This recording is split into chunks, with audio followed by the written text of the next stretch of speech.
жерде оонап күлүмүш болуп жатат. Күлкүсүн жаакка чапкандай токтотту.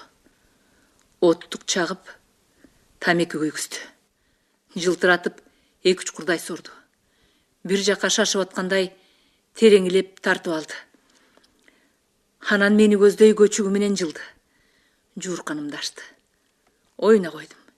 Эч тоскоолдук көрсөткөнүм жок.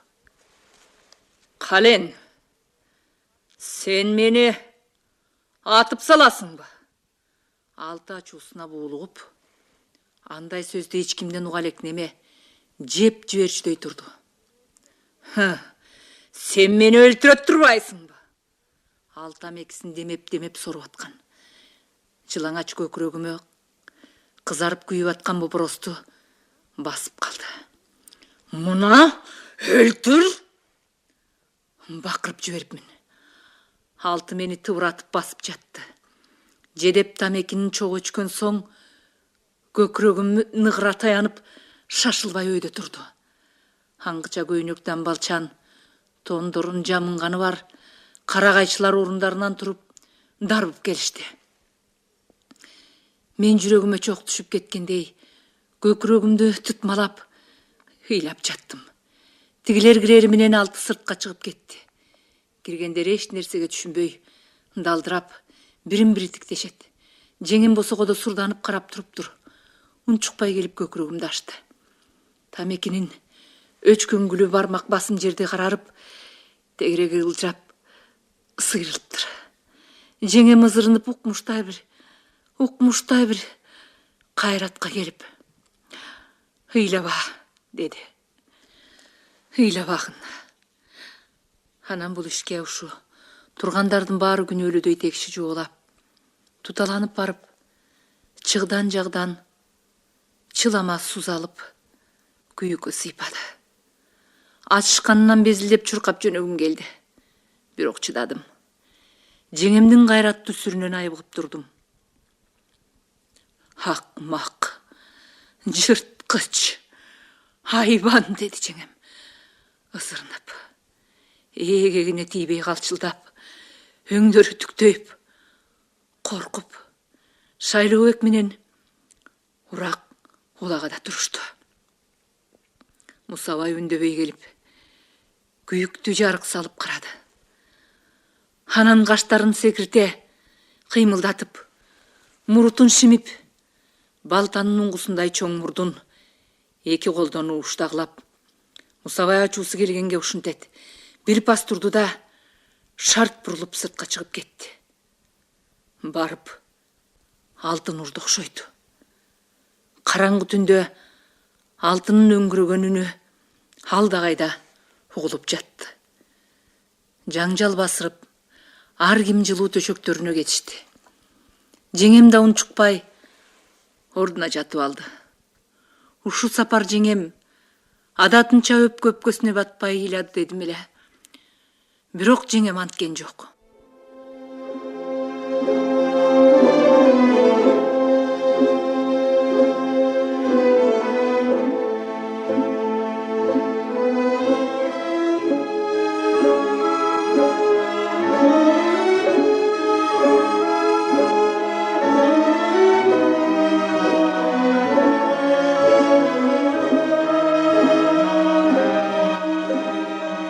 Кыштын оор кара түнү. Көк булактын башында дагы көпкө жатчудай мемиреп, кайрадан уюп баратты. Карагайчылардын кобур собуру, алтынын өңгүрөгөн жоон үнү да басылып, аяздан гана ичиркенткен миздүү дабышы чыгып турду. Оюма капкайдагылар түшөт. Алты эки жолу ушинтти. Жайында да кечинде келиптир. Талаага ат откуруп келесиңби? Түн ичинде балдар талаага чыгып жарышчубуз. Ошого карадым. Болуптур. Бирок оюма бир нерсе түшүп, түн боюнча талаадан кайра келдим.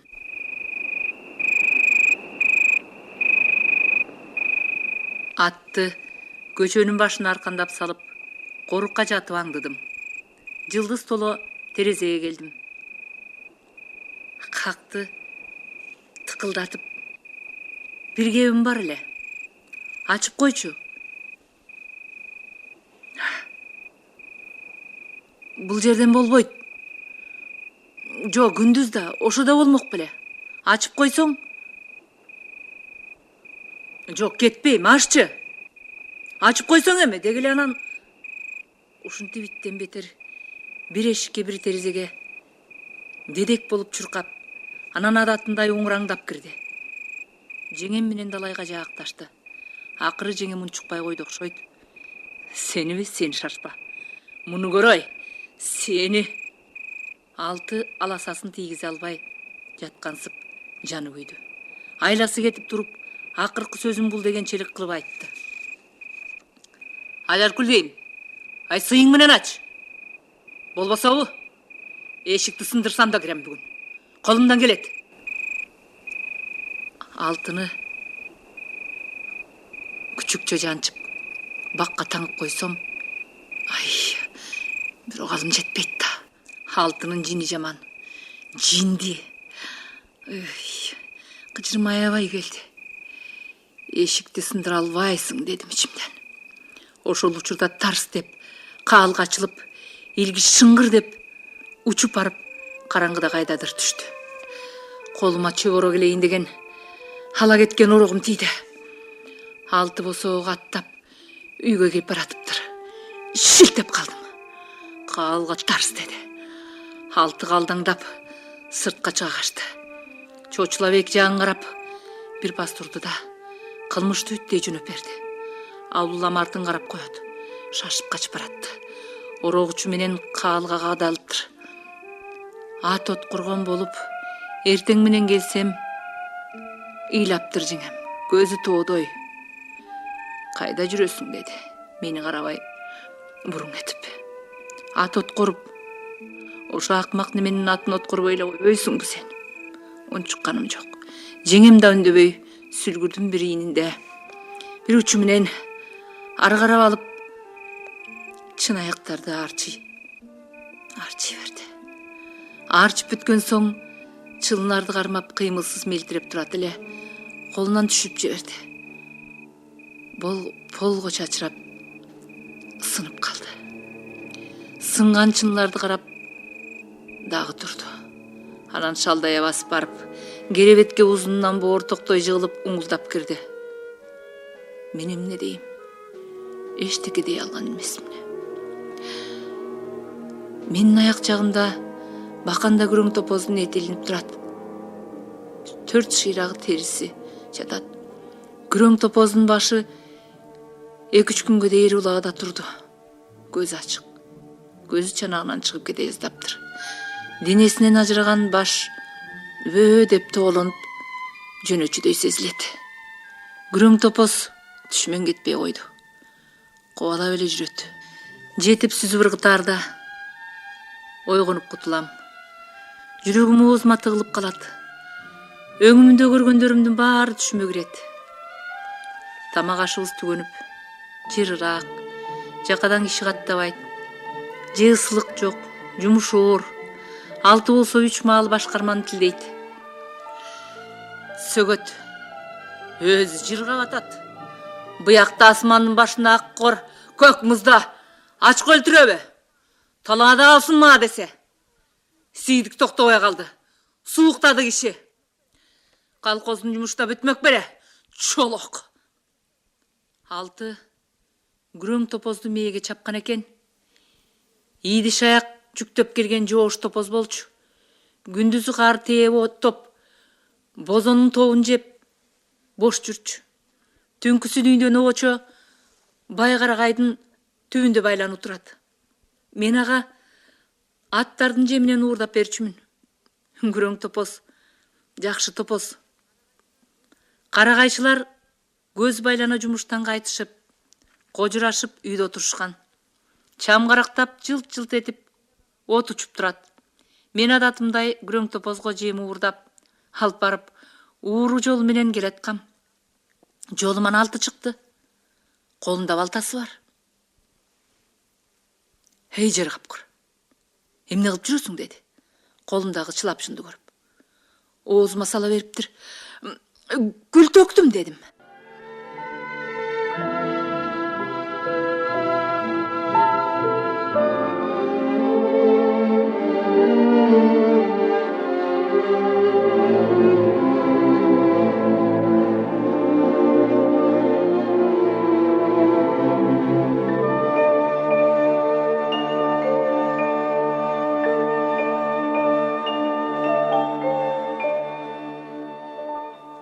Алтын унчукпай ары басып кетти.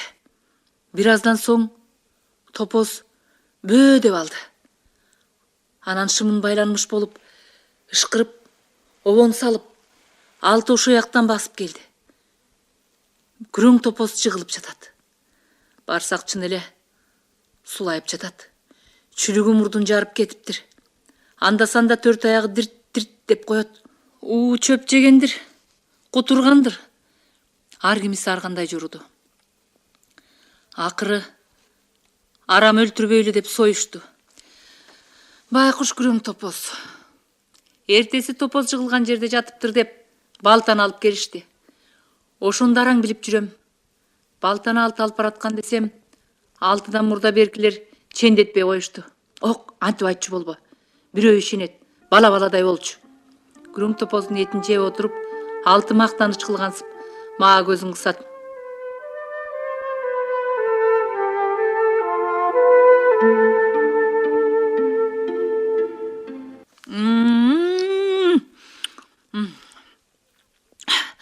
Эт жер капкырдын таттуулугай. Мен эмне дейм? Эчтеме деген жокмун.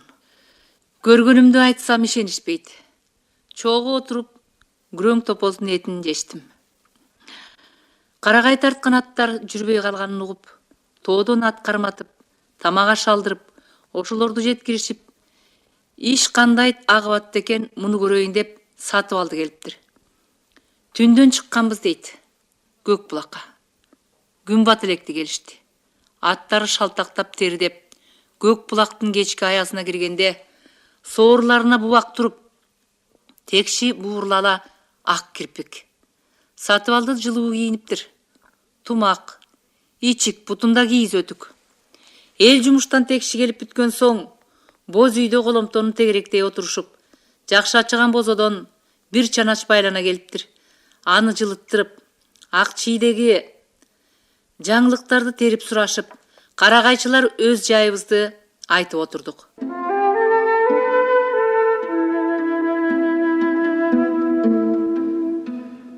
Мусабайдын буту кайра сынып, деди сатып алды. Үйүнүн устуну чирип калган окшойт. Кычырап үн чыкса түшүп келаткандай көрүнсө керек, тура качам деп мындай мыкач киши болорбу? Эч кимди жолотпой кайра дагы өзү таңбадыбы? Мусабай чыны менен шумдук киши экен. Көзүмө көрүнүп турат ал.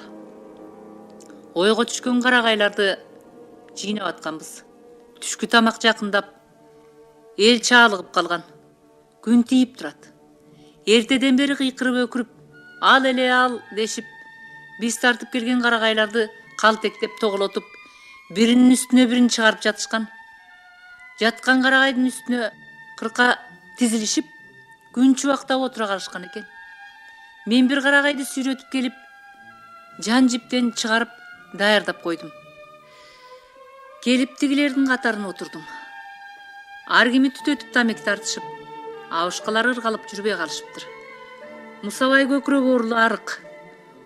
Узун неменин эки далысы чыгып, чекесине терең баткан буручтарды бойлой тери агып турат.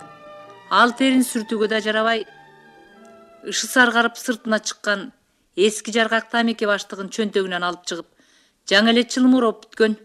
Ошол учурда маңдайыбызга килейген жумуру карагайды сүйрөтүп шайлообек келди. Ал жан жибин бошотуп, атын жетелеп баса берери менен карагайы бизди көздөй тоголонуп жөнөдү. Шайлообек көрө сала, баратат деп кыйкырды. Озунганда тура качтык.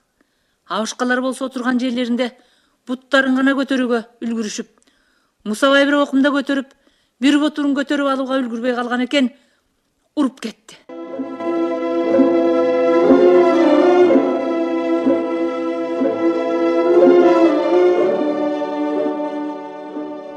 Бир эки чоң карагайдын ортосунда калды.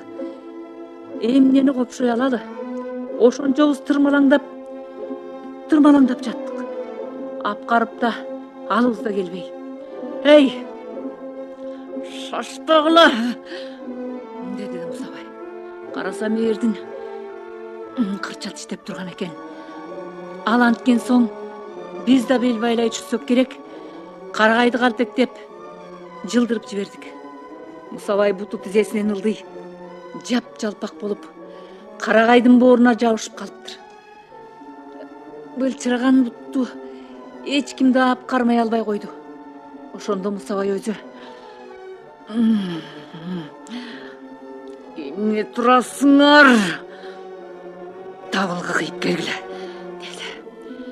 Шайлообек менен Урак табылды кыйып келе калышты. Ошондон кийин Мусабай сынган бутун кош колдоп кармап, ыкшап сөөктөрүн кычыратып ордуна келтирген болуп: "Таңгыла эме!"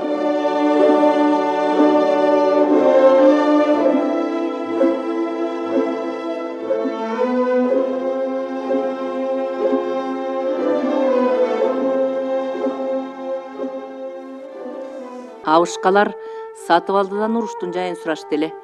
Биздин иш оңунда, немистерди чегинен ашыра сүрүп салдык, деди Сатыбалды. Жакында уруш бүтөт деген кабар бар. Бабедин Сатыке, дешип абышкалар сакал сылай бата тилеп жиберишти. Бабедин. Амазбай аягын шыпкап көтөрүп, бозого алынган суйдаң мурдун тили менен ороп шимип: "Ой, бу эмисиң өзүнчө элби Сатыке?" деп сурады. "Кеп эмести сурайсың да" дешип, Амазбайды туш-туштан тыйып киришти эле, аларды Сатыбалды токтотту. "Жо, байым туура сурады." Тигилер суроолуу көздөр менен Сатыбалдыга тигилишти.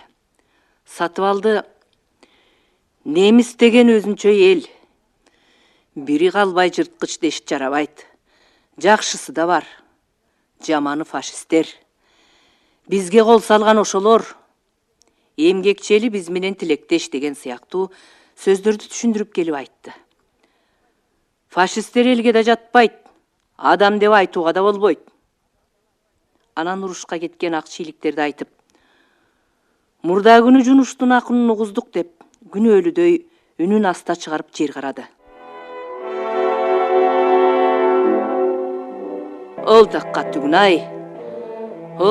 түгүн-ай. Карылар туш-туштан шыпшынышып, айла кеткендей жан жактарын сыйпалап, желбегей отурган немелер тондорун оңдоп кумтуланып, үрпөйө түштү. Анан эч ким унчукпай, бири-биринин көздөрүн ала качып, чыгдан жакта үкөктүн үстүндө үлүңдөп күйгөн шишелүү чыракты тайсалдай карашты. Бир паска боз үйдүн ичинде күңүрт тынчтык өкүм сүрдү. Андан: "Бала калган жок деди болжур каргылдана. Жок, деди Сатыбалды. Бала калган жок. Күңүрт тынчтык кайрадан өкүм сүрдү.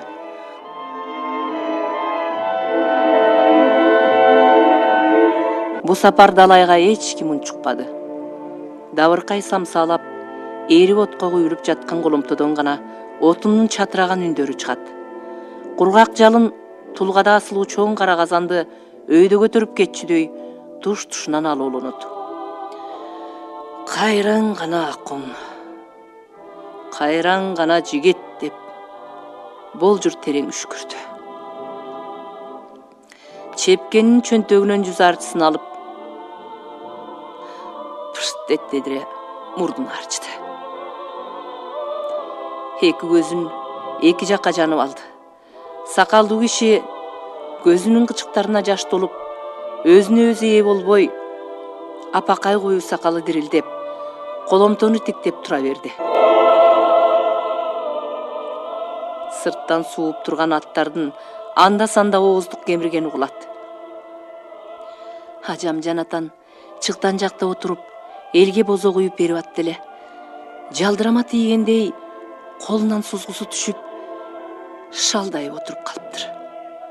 Башкалар байкадыбы жокпу билбейм, бирок анын ою сөзсүз Мукаш байкеме кетип, адатынча "О Кудай-ай, жаманчылыгыңды кузба" деп ичинен безилдеп отурганын билип турдум. Ажам коркуп кетти. Ажам өзүнөн өзү эле шек санап, жунуштун акынынын артынан көптөн бери кат үзүлгөн Мукаш байкемди да мына угузуп жиберет дейби.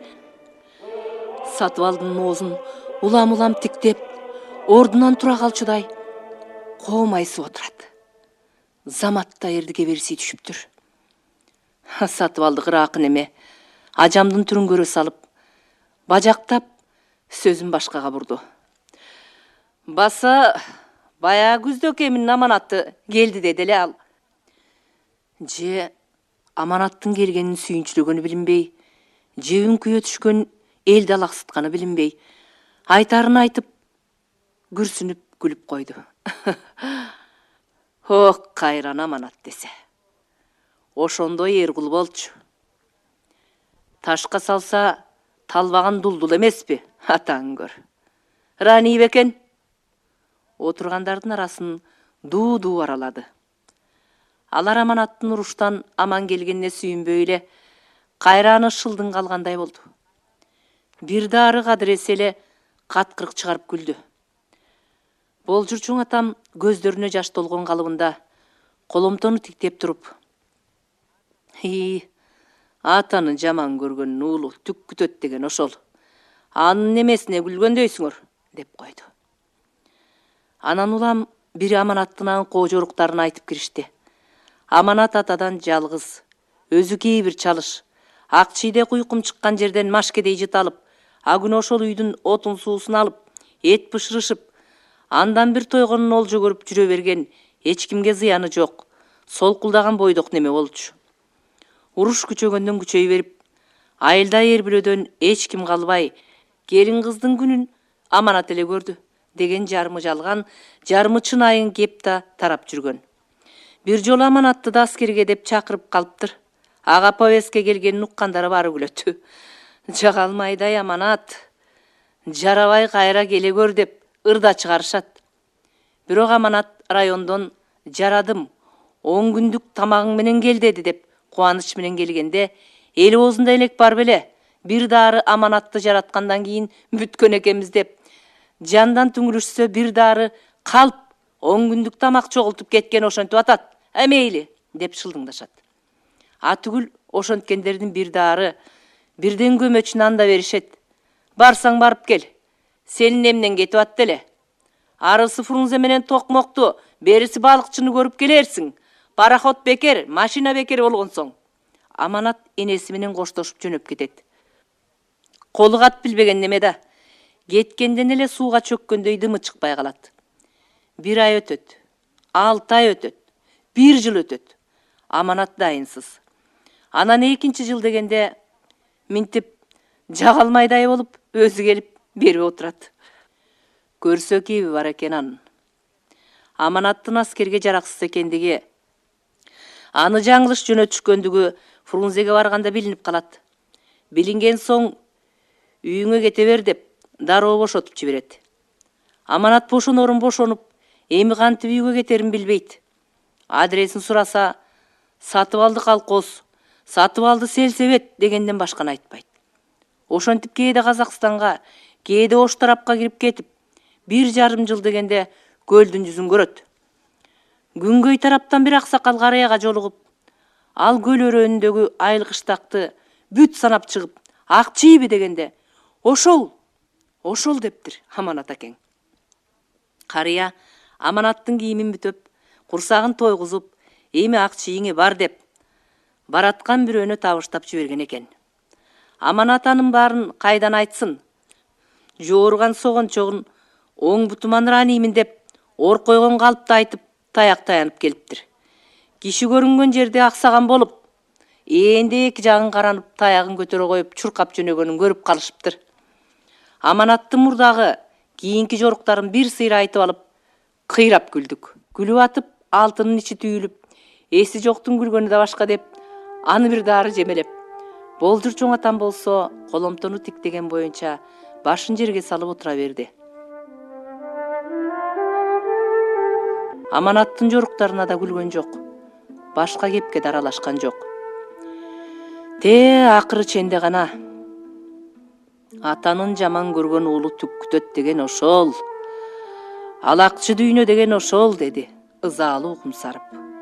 Анан жылдыз толуп жатар жатканча, кайраң гана жигит, кайраң гана акун дегенин оозунан түшүрбөй кайталап айта берди. Күндөгүдөй баарыбыз заардан турдук. Карагайлуу бет, калың кар, мелтиреп сыр каткан жаратылыш, сүрдүү тынчтык, артыкча бул көк булак өзүнчө бир табышмак дүйнө. Карагайларды араласаң, алар үнсүз сүйлөшүп жаткандай, сен алардын тилине түшүнбөй тургандай болосуң. Тоңкулдактар тынчтык бузушат. Алар карагай көзөшөт. Узун тумшуктары менен карагайга жармашып, бир керекке жаратчудай тынбай көзөп жатышкан болот. Аба чайыр жыттанат. Муздак. Төмөнүрөөк эңкейиш, жанытма боор. Жол ошону менен көтөрүлүп келет. Тээ ылдый ойдо агарып чоң суу жатат. Ал ак чийдин суусунун башы. Кычыраган тунук абада уа деген добушу чоң суунун сүрүн ого бетер күчөтүп, бери эле жондон карап турганда да көзүңө алдан эмелер элестеп, ичиркенип кетесиң. Бийик, абанын ырайы кетип, карагай ичине боз түшүп, чытыраган суук бир жактан аттардын бакайырларына шагырап, муз тоңуп, кыран чилдеде калч-калч этип титиреп турушту. Күнүгө карагай тарткан жол жалап таштагандай жалтырап жатат. Карагайчылар аттар да тың.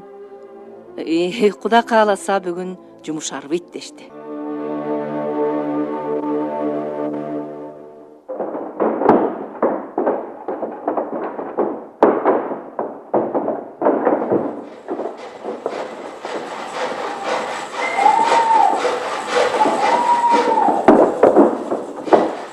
Өндүрдө булакты кыйып түшчүдөй какшаган таңкы сыдырым жүрүп турду. Карагай жыккандар өз иштерине киришти. Ыша деп араанын үндөрү карагай ичин толтуруп, бир жактан балта чабылып, качыр кучур, тоонун белин омурчудай карагайлар биринен сала бири күп жыгылып жатты. Атчандардын иши көзөлүү даяр карагайларды илип алышып, учурмага сүйрөтүп барып, ойго учуруп жиберүү. Жедеп жол болуп бүткөн бийиктен зуулдап учкан карагай жерге тийсе тийип, тийбесе жок, тээ ойго барып бир түшөт. Ойго түшкөндөн кийин ошончо килейген неме чикит болуп гана көрүнөт. Кээде өгүз белиндей жоон карагайлар ойго түшкөнчө чамындыланып сынып, карга сайылып жолдо калып, эмгекти талаага таштайт. Опурталдуу, коркунучтуу, жер бийик, тайгак. Жыл сайын малданбы, жанданбы, кырсыкка учурабай койбойт бул жерде. Өгүнү Кошуна колхоздун карагайчыларынан киши өлдү.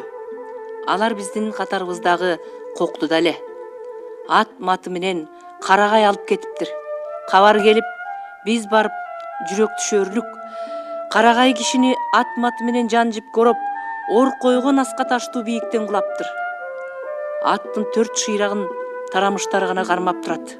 Сөөктөрү жанчылыптыр. Күкүм, киши таанылбайт. Аны алтыда көргөн, зыркырап келген. Жер каап кал, биз өлүмдө жүргөн турбайбызбы? Жаңы келген аттарды бөлүштүрүп, бакалчынын кашка айгыры мага тийди. Кашка атты талашып чыр болду. Алты таарынып, жылда эле жаман ат мингизесиңер. Ушунча жыл карагайда иштеп жүрөм. Акыры кашка айгырды бир минсем боло. Сатып алды болбой койду. Ишенимдүү айгыр, кадик, өспүрүм балдар минсин. Бакалчынын кашка айгырын билбеген ак чийлик жок. Жыл сайын карагай тартып келгендер кашка айгыр жөнүндө сүйлөбөгөнү болбосо адамдан эстүү деп бардык кылык жоруктарын айтып жомок кылып келишет. Көз кыйыгы менен артынан соёгуу алган карагайды бир алдыда жолду бир карап куюлуп турат го жаныбарың. Быйыл кашка айгырдын сүмбөдөй жумуру кез экен. Сатып алды, алтын айтты. Балдар кичине. Кашка айгыр менен 1-2 мукурдай учурмага барып келе кал. Жылкыга ишенчилик жок. Семиз неме эмеспи? 6 беттен алды. Бер десе бербейсиңер. Ителчү жерге жумшайсыңар, Минбейм деп. Мурда алдынан күңкүлдөп, bir топ кычы сүйлөп келип, «6 саны амандар менсин» деди. Алтынын акыркы сөзү түп-түз Сатыбалдыга тийди. Ал томсоро түшүп айтты: ойрон, ойрон! 6 саны аманың мобу тырмактай балдар го. Билсең, булар мындай суукта чоңдор менен тең жүрүп иштеп, асмандын башына келип карагайдын атына минбек түгүл, тамак ичип берсе болду деп сүйүндүргөн наристелер эмеспи? Амал жок. Боор менен жылып калдык. Кантели. Булар да өз бактыларынан көрүшсүн. Шарт ушу. Сен эмес, шарт ушулар түшүнүп турат. Ай сен. Сатыбалды сөзүнүн ар жагын таппай, айтпай койду. Астыңкы эрдин тиштегилеп, жер карап унчукпай калды. Чолок жагы инин күйшөп койду. Сынган чырпыкка окшоп, колу жок жең салбаң этти. Үндөгөн жок. Үндөбөй барып, бармагы менен сөөмөйүнөн башкасын жумулган колу менен кашкайгырдын кылчылбырын мамыдан сыдыра тартып чечти. Учуп жөнөчүдөй алкынып турган айгырдын ыйык жалын тизгинге орой салып, жалгыз майып колу менен кармап шап этип жеп жеңил ээрге отурду. Чылбырды ээрди кашына шашылбай ороп бекитти. Жалаң тизгин, камчынын бүлдүргөсү билегинде. Оодарашка түшчүдөй эңкей отурду.